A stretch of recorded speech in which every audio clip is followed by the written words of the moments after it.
Hello, welcome to Happy Tribe. So today I'll be sharing an easy chia pudding recipe.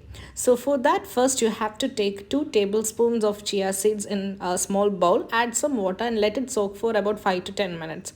So once soaked, you can see that it burst into big bubbles.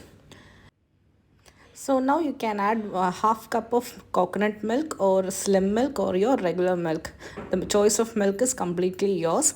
If you're looking for a healthy options, coconut milk or slim milk is a better choice.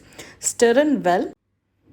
I like to add some cocoa powder to my chia pudding. So I am adding 1 tablespoon of cocoa powder. I'm using Hershey's cocoa powder. You can use any available brand, but use unsweetened cocoa powder. Make sure that it is well mixed. Now we need to add some dry fruits and seeds. So let's start off with a teaspoon of flax seeds. I'm also adding some pumpkin seeds. You can add sunflower seeds or you can again top it off with some almonds or you can top it off with walnut as per the availability. Make sure that you are using 1 teaspoon each of flaxseed and pumpkin seeds or whatever seeds that you're using. You can also grind and add the seeds.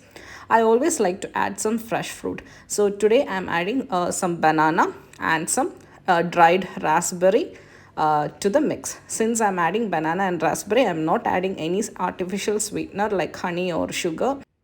You can refrigerate this and have it for breakfast. It's an amazing breakfast choice.